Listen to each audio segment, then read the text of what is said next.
मैंने पहले की कि देखिए हम सब जो है हम सब जानते हैं कि जैविक खेती हमारे लिए बहुत महत्वपूर्ण है। मैं अगर खेती नहीं भी करता हूँ फिर भी मुझे पता है कि जैविक खेती का भविष्य क्या है, और आप सब किसान हैं तो आप सब तो और अच्छे जानते हैं कि जैविक खेती का महत्व क्या है। लेकिन चूंकि हम सब पूर्णतः जैविक खेती पर अभी आ नहीं सकते।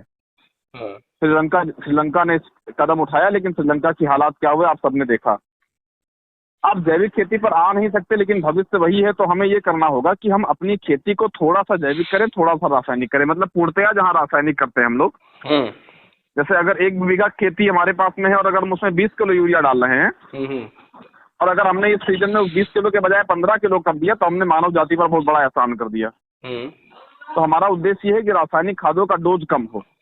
अब रासायनिक खादों का डोज कम करने के लिए हमें कुछ ऐसी चीजें चाहिए जो और हमारे उत्पादन पे कोई प्रभाव न डालें।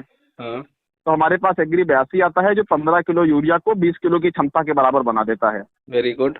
क्योंकि हमारा जो एग्री 82 है उसका काम है, हम वेस्टीज की भाषा में उसे एक्टिवेटर बोलते हैं, लेकिन आम किसान की भाषा में उसको ग्रोथ प्रमोटर मैं बोलता हूँ। ये ग्रोथ प्रमोटर बोलने पर वो किसान समझ जाता है कि एग्री 82 का काम क्या है। तो मैंने बोला ये हमारा जो है, जैसे ही आप यूरिया के साथ एग्री 82 मिलाएंगे तो भले यूरिया आपने 15 किलो डाला है, लेकिन वो 15 किलो यूरिया 20 किलो यूरिया के बराबर काम करेगा। और इससे होगा क्या कि खेत में 5 किलो यूरिया कम गया, जिससे आपकी मिट्टी ऊसर नहीं हुई और आपने एक कदम बढ़ाया जैविक खेती की तरफ। बहुत बढ़िया। तो उसके बाद मैंने बोला कि जो है हम सब के खेत से केचुए खत्म हो चुके हैं, आप सभी को पता है। यहाँ 40-45 किसान बैठे हैं, किसी खेत में केचुआ हो तो वो हाथ खड़ा कर दे। तो कोई हाथ नहीं उठाया। मैंने कहा देखिए, अब आप सब समझदार हैं कि केचुए किसानों के मित्र कहे जाते हैं। केचुए जमीन में रहते थे तो केचुए मिट्टी में घर बनाते थे, जिससे मिट्टी भुरभुरी रहती थी। और मिट्टी जब भुरभुरी होती है तभी हमारे पोषक तत्व मिट्टी के अंदर लंबे समय तक बने रहते हैं और पौधों को मिलते रहते हैं। Very nice. अब हम केचुए का उत्पादन करके हम खेत को इतना बेहतरीन बना सकते हैं। अब मिट्टी हमारी भुरभुरी कैसे होगी? मिट्टी भुरभुरी करने का केवल एक विकल्प है। हम जब पानी को पतला करेंगे, यानी पानी के जब पृष्ठ तनाव को कम करेंगे तो पानी अंदर तक जाएगा, खेत में लंबे समय तक बना रहेगा, जिससे आपकी मिट्टी सख्त नहीं होगी, पानी कम लगेगा। जहां आप 5 बार पानी लगाते हैं धान में, वहां आपको 3 बार लगाना पड़ेगा। Very very true. उसके बाद मैंने दूसरा डेमो दिखा दिया जो हमारा गत्ते वाला डेमो है। और गत्ते वाले डेमो से तुरंत साबित हो गया कि ये एग्री 82 डालने से पानी पतला हो जाता है और लंबे समय तक खेत में बना रहता है। उसके बाद तीसरे डेमो बात की कि जैसे हम सब अपने खेत में हर्बिसाइड, पेस्टिसाइड तमाम चीजें लाके डालते हैं, और जो भी बहुत सारी चीजें होती हैं जिसका हम स्प्रे करते हैं वो पाउडर फॉर्म में होती हैं। और पाउडर को पानी में घुलना इतना आसान नहीं। पानी में जैसे पाउडर आप घोलते हैं फिर ऊपर आके गुठली बन के इकट्ठा हो जाता है, और पानी में वो ठीक से घुलता नहीं है। अब पता लगा कि आपने महंगी दवाई कोराजन तमाम वर्टाको तमाम आप लेके आए और आपने उसका स्प्रे कराना शुरू किया, लेकिन टंकी में आपने डाल तो दिया, लेकिन पानी में घुला नहीं। टंकी के किनारे दीवारों पर चिपका रहा। आपने स्प्रे कर दिया, लेकिन स्प्रे करने पर वो जहाँ आपने 100 रुपया खर्चा किया वहाँ 10 रुपये ही खाली आपके खेत को मिला।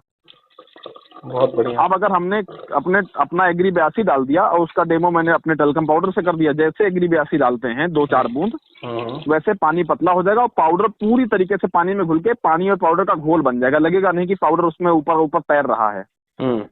और जब आप ऐसा स्प्रे करेंगे, और सबसे एक पॉइंट वाली बात जो है अपने एग्री 82 की खासियत ये है कि मार्केट में 2 तरह के स्टिकर आते हैं। एक स्टिकर को बोलते हैं कॉन्टेक्ट स्टिकर। कॉन्टेक्ट स्टिकर का मतलब होता है कि जहां पे पड़ता है उसी पर प्रभाव रहता है। मतलब अगर हमारा फोड़ा जो है हाथ में है, तो अगर हमने जैसे मान लो कोई दवा लगा ली तो हाथ वाले फोड़े को ठीक कर देगा, लेकिन जो हमारा फोड़ा पुड्ढे पे निकला है उसको नहीं ठीक करेगा, क्योंकि दवा हमने हाथ पे लगाई थी। लेकिन जब हम जैसे मान लीजिए हमारे शरीर में 2-3 फोड़े निकले, लेकिन अगर हमने इंजेक्शन लगवा लिया, तो इंजेक्शन लगवाने पे वो इंजेक्शन हमारे शरीर में गया और शरीर में जहां जहां फोड़ा निकला है सब पर काम करना शुरू कर दिया। तो हमारा एग्री 82 क्या है? Systematic spray. जैसे हम पौधे या पत्तियों पर स्प्रे करते हैं तो पौधों की नसों या पौधों की वाहिकाओं से प्रभावित होकर पूरे पौधे में उसका प्रभाव बना रहता है 24 घंटे तक। और जैसे हम एग्री 82 का प्रयोग करते हैं, अगर स्प्रे करने के आधे घंटे बाद पानी बरस गया तो हमारा जो दवा हमने खेत में स्प्रे किया था पानी के साथ बह के धुलेगा नहीं, आपकी पत्तियों पर स्प्रे रहेगा, जिससे आपकी लागत बचेगी और आपका मेहनत बचेगा। हाँ, तो उसके बाद खाली एग्री 82, उसके बाद एग्री ह्यूमिक के बारे में थोड़ा बताया। बस यही 2 प्रोडक्ट पे काम करता हूँ। बाकी तीसरा जो है मॉस है, गोल्ड है। एग्री ह्यूमिक के बारे में क्या बताया? एग्री ह्यूमिक का काम क्या है? जैसे एग्री ह्यूमिक को आप बिल्कुल जैविक खाद के रूप में प्रमोट करिए। उनको बोलिए कि जैसे सबको पता है कि आज वर्तमान समय के अंदर सबसे जो इम्पोर्टेंट खाद है वो है जैव खाद। और जैव खाद तैयार होता है जैविक अपघटकों से, यानी जो मृत शरीर हैं, चाहे वो पेड़ पौधों के शरीर हो चाहे वो जानवरों के शरीर हों। जब मृत शरीर लंबे समय तक पड़े रहते हैं, सड़ जाते हैं, विघटित होकर वो जैविक खाद बन जाते हैं। तो हमारी कंपनी ने जैव पदार्थों को विघटित करके इस प्रोडक्ट को तैयार किया। इसमें ह्यूमिक एसिड है, इसमें फॉल्विक एसिड है और इसमें ह्यूमिन है। ये तीनों आपके पौधों की जड़ों का विकास करते हैं। और जब पौधों की ह्यूमस, ह्यूमिक एसिड, फॉल्विक एसिड, ह्यूमिन बोलते हैं, लेकिन आप उसको जो है ह्यूमस बोलेंगे तो किसान समझ जाएगा, ह्यूमिन बोलेंगे तो थोड़ा सा टेक्निकल टर्म हो जाएगा। ठीक है। तो जब ये तीनों जब आपके पौधों में मिलते हैं तो पौधों की जड़ों का पर्याप्त मात्रा में विकास होता है। और जब जड़ें विकसित होती हैं तो जड़ें मिट्टी से पोषक तत्वों को खींचकर पौधों को देती हैं। उसके साथ में ह्यूमिक एसिड पौधों में नमी को, मिट्टी में नमी को बनाए रखता है और मिट्टी के कणों को आपस में बांध के रखता है। ठीक। तो हमारा उद्देश्य जो है सफल इसलिए हो जाता है क्योंकि हम वर्तमान समय में जैविक खेती की तरफ बढ़ना चाहते हैं, लेकिन हमारा उद्देश्य है कि जैविक खेती भी करें लेकिन पैदावार पे फर्क भी ना पड़े। क्योंकि खेती करने वालों की संख्या और खेती वाली भूमि की संख्या लगातार घट रही है, आबादी बढ़ रही है। अब अगर हम जैविक खेती करेंगे तो हम पैदावार उतनी नहीं कर पाएंगे जितना हमारे आदमी लोगों को चाहिए। तो इसलिए हमें करना क्या होगा, हमें जैविक और रासायनिक खेती का मिश्रण करना पड़ेगा। हमें रासायनिक चीजों को हल्का हल्का कम करना पड़ेगा, जैविक खेती को धीरे धीरे बढ़ाना पड़ेगा। तो हम अगर ह्यूमिक और 82 का स्प्रे बढ़वार के समय, यानी कि जब पौधा ग्रोथ ले रहा हो, जैसे धान का समय 1 महीना हो गया हो बुआई के बाद, और अभी वो समय आने वाला है, जुलाई 15 तक वो समय आ जाएगा। तो जैसे धान का वो समय आएगा, अगर हमने ह्यूमिक और एग्री 82 को स्प्रे करा दिया तो बढ़वार के समय कल्ले की संख्या बढ़ जाएगी, कटकरी कम निकलेगी, यानी धान खराब कम निकलेगा और बाली और दाना होगा वो वजनदार और चमकदार होगा। ठीक। और उसके बाद बोलेंगे अगर आपके पास 10 बीघा धान आपने लगा रखा है तो अगर आपको विश्वास मेरी बातों पे है तो 10 बीघे में बिंदास डालिए, उसकी जिम्मेदारी मेरी है। अगर नहीं है तो 2 बीघे शुरुआत करिए। अच्छी बात है। बस अगर आपको लगता है तो आप 2 बीघे का कोई अलग आपका चक पड़ा उसमें आप स्प्रे करा दीजिए। मैं 20 दिन बाद आपका वीडियोग्राफी करने आऊंगा, मैं देख लूंगा क्या रिजल्ट रहा है, आप फिर अगली बार से पूरे में डालिएगा। ये 2 प्रोडक्ट जो है बेसिक है, एग्री 82, एग्री ह्यूमिक। बाकी जब फल फूल वाली खेती, सरसों की खेती में एग्री मॉस के बारे में बता दिया जाता है। एग्री मॉस क्योंकि अब छोटे पैक में, अभी मेरी मनीष जी से बात हुई है, हमने बोला एग्री ह्यूमिक का जो है अगर 100 ml वाला पाउच आ जाता 3 पैकेट में, जैसे एग्री 82 आता है, तो छोटे किसानों तक हमारी पहुंच बन जाती, क्योंकि ह्यूमिक बच जाता है। ह्यूमिक कोई लेता नहीं जल्दी, 82 तो सब ले लेते हैं। लेकिन ह्यूमिक जो है 1 बीघे 2 बीघे वाले किसान, और हम लोग जो है बस पूर्वी यूपी में तो है नहीं जहाँ 50-50 बीघे के खेतार हैं सब। यहाँ किसी के पास 2 बीघा, किसी के पास 4 बीघा, 5 बीघा। तो ह्यूमिक का जो 100 ml का जो पैक अगर आ जाए 3 के सेट में आ, जैसे एग्री 82 का छोटा वाला पैक आता है 3-3 का सेट, अच्छा अगर ह्यूमिक भी आ जाए तो उन्होंने बोला है कि इसको मेल करिए, जो है मैं कंपनी को फॉरवर्ड करता हूँ। हमने कहा बिल्कुल। और जबकि उसका कोड बना हुआ है, जैसे जो प्रोडक्ट कोड होता है ह्यूमिक का 3 सेट का प्रोडक्ट कोड बना, लेकिन प्रोडक्ट नहीं है। पता नहीं क्यों कोड बना रखा है लेकिन प्रोडक्ट है ही नहीं है। क्या पहले कभी आता रहा हो? आएगा। हाँ, या तो आ रहा होगा, क्योंकि मैंने कई बार जब डीएलसीपी की वेबसाइट पे जब कभी स्टॉक बनाने बैठता हूँ तो मैं वो कोड डालता हूँ, तो कोड तो दिखाता है लेकिन वो प्रोडक्ट नहीं दिखाता है। तो वो आ जाएगा ना। तो जैसे किसी छोटा किसान है तो एक एग्री 82 उठाया, एक ह्यूमिक उठाया, दोनों को कुछ कॉम्बिनेशन बना के 300 रुपए का दे दिया। तो 1 बीघा 2 बीघा वाले आसानी से को खरीद भी लेंगे। अब बाकी सबसे ज्यादा इंपॉर्टेंट बात इसी पे करनी है कि जो है रोटावेटर और रासायनिक खादों ने केचुए को खत्म कर दिया है, क्योंकि केचुए से किसान कनेक्ट है और उसके बारे में वो जानता है। तो रोटावेटर और रासायनिक खादों ने जो केचुए को हमारे खेत से गायब कर दिया है, और यही कारण से हमारी मिट्टी धीरे धीरे सख्त चट्टान की तरह हो जा रही है। और पानी इधर लगाते हैं और अगले 2-3 दिन बाद पानी सूख जाता है, फिर पानी की जरूरत पड़ जाती है। सही बात है। अब अगर आप, हाँ, और पानी में जो है अगर एक किसान देखें तो 2 लीटर डीजल लगता है 1 घंटे में 1 बीघे के लिए। तो 200 रुपए आपका 1 बीघे सिंचाई में लग जाता है। तो अगर आपने अगर 2 टाइम का सिंचाई बचा लिया तो 400 रुपए आपका बच गया। और 400 रुपए बचाने के लिए केवल 100 रुपया खर्चा करना है एग्री 82 के ऊपर बस। और ना ही केवल ये पैसा बचा, जबकि जब किसान उस जब पानी को लगाता है खेत के अंदर, और जब उस कीचड़ में जाकर के उस गीले मिट्टी में जाकर के जब किसान रोपनी करता है या पानी की सिंचाई करता है, तो उस समय जब किसान का जो पैर है वो पूरी तरह से फूल जाता है और उसमें बहुत सारे फंगस इन्फेक्शन हो जाते हैं, है ना। स्किन में बहुत सारे स्किन डिसऑर्डर्स होते हैं। तो किसान को फिर वो खेत के लिए भी पूंजी लगा रहा, फिर अपने स्वास्थ्य को बचाने के लिए भी कोई पैसा लगा रहा है। तो जब जब जो है कम पानी की जरूरत पड़ेगी, कम बार सिंचाई करने की जरूरत पड़ेगी, तो आप उतना ज्यादा अपने स्वास्थ्य को भी बचा सकते हैं। कई बार पानी में आप लंबे समय तक रहते हैं, सरद गर्म हो गया या फिर बुखार हो गया, कोई बात हो गई, है ना। तो ये इसके भी फायदे हैं। और अभी मैं वो पढ़ रहा था, एक हमारे जो फाइलर स्प्रे का एक जो है गूगल पे आर्टिकल था, तो जो है स्प्रे का सबसे सही समय जो होता है वो सुबह 7 बजे से 10 बजे तक का होता है। ओके। और उसमें रीजन भी लिखा हुआ था कि 7 से 10 बजे के बीच में जो सूर्य का तापमान रहता है उसमें ही पौधे सबसे ज्यादा प्रकाश संश्लेषण की क्रिया करते हैं, यानी भोजन बनाते हैं। तो अगर आपने 7 से 10 के बीच में स्प्रे कर दिया तो आपके स्प्रे किए गए पार्टिकल का एक भी पार्ट बेकार नहीं होता है। अरे वाह। तो मतलब जैसे मान लीजिए 100% आपने दिया खेत को तो 100% खेत आपका लेता है, लेकिन 10 बजे से बाद जैसे तापमान बढ़ना शुरू होता है तो पौधे प्रकाश संश्लेषण की क्रिया बंद कर देते हैं। मतलब आप स्प्रे करते तो हैं 100%, लेकिन उसका 40 या 50% ही पौधे ग्रैब कर पाते हैं, बाकी मिट्टी में बाकी पानी में बह जाता है। बहुत टेक्निकल बात, ये जानकारी। हाँ, बहुत बहुत बहुत अच्छी जानकारी है ये, और ये फैक्ट भी है। मेरे लिए बिल्कुल नया था ये, अभी मैं पढ़ा तो मैंने कहा ये तो बहुत अच्छी चीज है, किसी को बताया जाए तो। और 7 से 10 के बीच का समय, क्योंकि उस समय किसान भी धूप कम रहेगी तो आप खेत में जाने में भी आपको दिक्कत नहीं होगी, और जो आप दे रहे हैं पौधा वो 100% ले रहा है।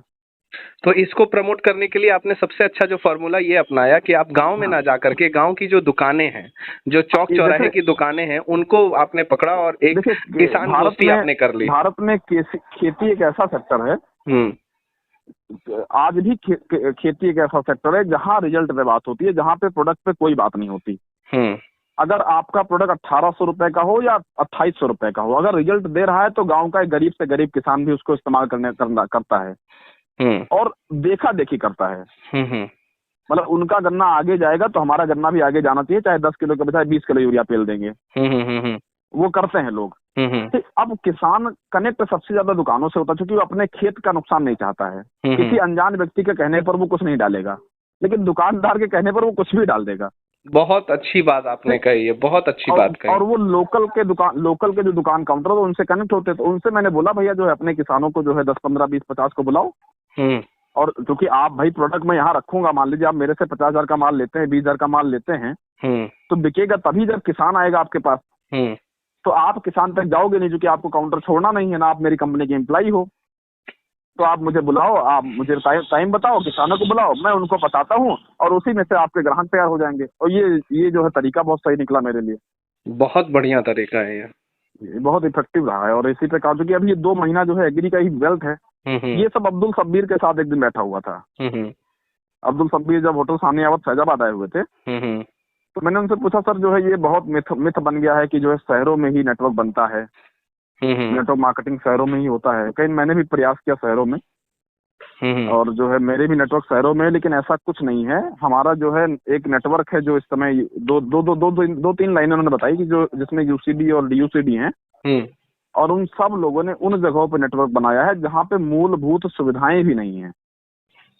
और सब लोगों ने एग्री प्रोडक्ट पर दबा के काम किया है, एग्री प्रोडक्ट को प्रमोट करते हैं, और जब एग्री प्रोडक्ट से किसी घर में घुस जाते हैं तब साबुन मंजन बताते हैं। तो आप कॉम्बिनेशन बनाइए। अच्छा है कि आप शहरों में जाइए, आप बाहर निकलिए, लेकिन आपका गांव ही सबसे ज्यादा बिजनेस देता है अगर आप एग्री पे काम कर लें तो। क्योंकि हर वेस्टीज के पास में हर एक जन सामान्य के लिए प्रोडक्ट है। किसान है तो किसानी वाला है, महिला है तो कॉस्मेटिक वाला है। तो आप गांव को छोड़िए मत कभी भी। हाँ, शहर में जाइए, मैं मना भी नहीं करता, मैं भी जाता हूँ, लेकिन गांव हमारा आधार है, गांव से जुड़े रहिए, तो गांव में ही बहुत बड़ा बिजनेस निकलेगा। हाँ, तो तब हमने सोचा था कि जो है हम लोगों ने जो है बहुत बड़ी गलती की कि हमने एग्री 82 और एग्री यूनिट को प्रमोट ही नहीं किया। अरे हमारे यहाँ जो है, अब भाई हम जिस जगह बैठे होते हैं, ग्राम सभा है, प्रधानी का चुनाव होता है, अगल बगल इतने बड़े बड़े खेतीहर जमीन है, लेकिन एग्री 82 की सेल अगर बात करूँ तो मतलब किसी भी महीने जो है 1 लाख रुपए तो नहीं है गई होगी, 50,000, 20,000, 30,000 जाती है। और यहाँ पता लगता है कि 2-2 टन गाड़ियों का रेट लगता है, यूरिया डीएपी बिकता है। वो करोड़ों अरबों का माल बेच रहे हैं, हम एग्री 82 लाख में भी ना बेच पाए। हाँ, और हर एक व्यक्ति को मैंने अब जो है नेटवर्क में बोल भी दिया कि अगर आपके पास ऐसे संपर्क में दुकानदार हैं, काउंटर हैं, तो आप फटाफट जो है उनको अप्रोच करिए और उनके माध्यम से घुसिए। और अगर काउंटर नहीं है तो एक इंडिविजुअल किसान से मिलिए। अगर आपने एक एग्री ह्यूमिक और एग्री 82 रिटेल कर दिया, 550 का 650 रुपए का ह्यूमिक है और 550 का 82 1100 रुपए का पड़ता है, और वो पूरे के पूरे 7 बीघे का डोज है। भाई 1 बीघे में 2 टंकी लगती है स्प्रे करने के लिए। अब 1 बीघे में 2 टंकी, ह्यूमिक का डोज है 30 ml पर टंकी। ठीक, तो अब 1 बीघे में 2 टंकी लगी तो 7 दूनी 14 टंकी हो गया 7 बीघे में। और ह्यूमिक 14 या 42 यानी 420 ml ह्यूमिक लगेगा और 400 ml एग्री 82 लगेगा। अब 7 बीघे में 1100 रुपए खर्चा आना है। अब 1 बीघे का खर्चा कितना हो गया? लगभग 150 रुपए। और जैसे ही आप किसी किसान को 1 बीघे का खर्चा 150 रुपए बताएंगे, तुरंत वो किसान समझ जाएगा ये प्रोडक्ट बहुत सस्ता है। डिब्बे का प्राइस देखेगा तो वो महंगा समझेगा, लेकिन जब आप टंकी का डोज और बीघे का डोज निकाल के उसको प्राइस दिखाएंगे तो कहेगा 150 रुपए बीघा, तो चलो हम 500 रुपए बीघा दवाई डालते हैं तो 150 रुपए बीघा लग रहा है। और अगर MRP पे दे दिया तो 250 रुपए रिटेल प्रॉफिट हो गया। 250 रुपए अगर रिटेल प्रॉफिट कोई नया व्यक्ति एक दिन में कर रहा है, अगर उसको हर दिन 2 कस्टमर मिल रहे हैं तो 500 रुपए जेब में रख के घर आएगा। बहुत अच्छी बात है। तो और 500 रुपए अगर उसके जेब में रहेगा तो फील्ड का खर्चा निकलेगा, उसका व्यक्तिगत खर्चा निकलेगा। और अगर उसने ऐसे करके 50 भी किसान अपने कस्टमर बना लिए एक सीजन के अंदर, तो उसको कभी भी क्वालिफिकेशन या 2600 बीवी के लिए मरना नहीं पड़ेगा। बहुत अच्छी बात।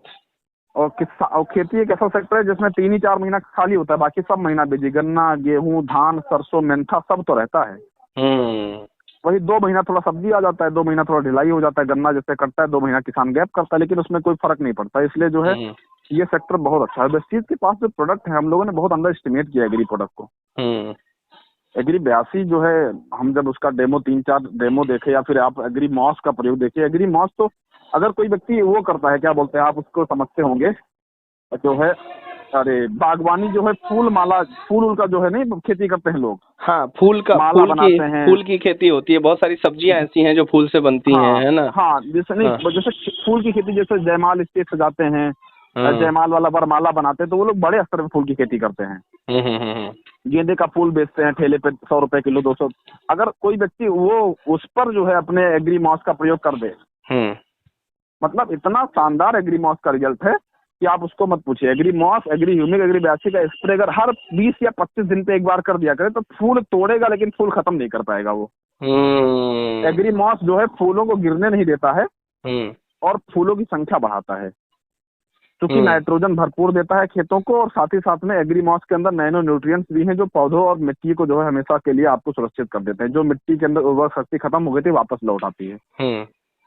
तो ये बहुत अच्छा है। अब इसी और यही सारी अभी हालांकि जानकारी भी नहीं है, ऐसा नहीं। अब हम रोज जो है एक एक एग्री प्रोडक्ट के बारे में थोड़ा पढ़ेंगे भी, क्योंकि अब ऐसे हवा में बेचता था जो है बड़ी बड़ी बातें करके। लेकिन जब कोई किसान टकराता है टेक्निकल वाला, तो थोड़ा जानकारी अपने पास होनी चाहिए। हाँ, तो जो है बस्ती में शायद ट्रेनिंग लगी तो है एग्री की। मनीष वक्त जी आ रहे हैं, देखता हूँ मैं अटेंड करूंगा।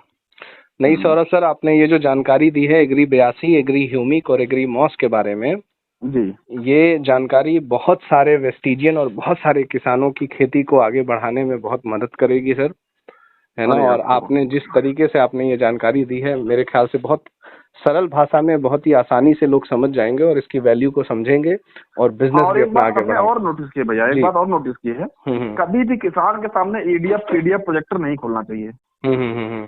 शुरुआत में हमने खोला, वीडियो तो दिखाता था, लेकिन EDF PDF खोलने जो अपनी सामान्य लोकल भाषा में देहाती किसान बन के बात करिए। और बिल्कुल सामान, मतलब एक आपके और उनके बीच का गैप बना रहे, लेकिन इतना भी गैप ना बन जाए कि वो आपसे कनेक्शन ना कर पाए। बस एकदम सामान्य भाषा में बस बोलिए, जो है खेती के बारे में खाली बताइए और अपने प्रोडक्ट की तारीफ मत करिए। प्रोडक्ट का खाली डेमो करके दिखाइए। एग्री 82 का तीनों डेमो, गत्ते वाला, घुइये के पत्ते वाला और जो है पाउडर वाला, ये 3 डेमो, और किसी किसान को बुला के कराइए, उसके सामने कराइए। बस ये 3 डेमो पर्याप्त हो जाता है एग्री प्रोडक्ट पर विश्वास जमाने के लिए। अच्छी बात है, अच्छी बात। 3 ही डेमो से ही विश्वास हो जाएगा। और बाकी जो बात करिए वो उनके खेत के अंदर क्या कमी हो रही है, कि भाई उर्वरा शक्ति घट रही है, पैदावार कम हो रही है, और जो पैदा हो रहा है वो गुणवत्ता विहीन है। बहुत अच्छी बात। मतलब पैदावार तो कम हो ही रही है, ये तो एक अलग मैटर, लेकिन जो पैदा हम कर भी रहे हैं उसमें गुणवत्ता नहीं है। भाई अमेरिका हमारे किसी भी गेहूं के प्रोडक्ट को नहीं खरीदता है, एक्सपोर्ट करता ही नहीं है वो। अब इतनी विडंबना है कि भारत जैसे देश का गेहूं अमेरिका नहीं खरीद रहा, क्योंकि उसको पता है कि हमारे गेहूं के अंदर वो पोषक तत्व तो नहीं है जो उसको चाहिए। अब अगर अब इसका सही सीधा सीधा संबंध किसानों से है, ठीक। अब हम चाहेंगे तभी सुधार पाएंगे।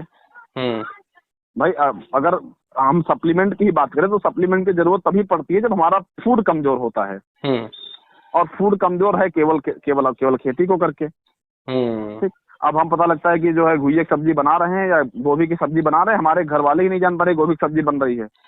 और आज के 20 साल पहले गोभी की सब्जी घर में बनती थी, पड़ोसी जान जाता क्या गोभी बन रहा है, क्योंकि वो देसी गोभी में स्मेल होती थी, ठीक। अब पता लगता है कि हम घी खरीद रहे हैं और घी की स्मेल हमारे दूसरे कमरे में नहीं जा रही है। सही बात। और पहले घी करी जाती थी, साला मोहल्ला जनता जिनके यहाँ घी करी जा रही है। पहले जब मंसूरी संभा मंसूरी चावल बनता था, या पहले जब बासमती बनता था, तो 4 घर दाहिने, 4 घर बाएं, 4 घर आगे, 4 घर पीछे महक जाता था। वो लगता था कि इनके यहाँ बासमती बन रहा है यार। ठीक। लेकिन आज तो किचन तक से आवाज नहीं आती और स्वाद नहीं आता है, किचन से बाहर नहीं जाता है स्वाद। तो अब यही सारी बातें जो है किसानों का आंख खोल देती हैं। सही बात। प्रोडक्ट की टेक्निकल नॉलेज आंख नहीं खोलेगी, लेकिन ये सारी बातें आंख खोल देंगी। और जैसे आप डेमो दिखाएंगे, बोलेंगे उसी जगह लौटना है, अगर 50 साल 20 साल पहले वाला प्रोडक्ट चाहिए तो हमको वापस इसी रास्ते पे चलना होगा। ठीक। बहुत अच्छी बात। ये सारी चीजें हैं सर जो मेरे पास थी, और आपके आशीर्वाद से धीरे धीरे सीख रहा हूँ। बहुत बहुत शुक्रिया सर, ये जानकारी हमारे साथ साझा करने के लिए बहुत शुक्रिया सर।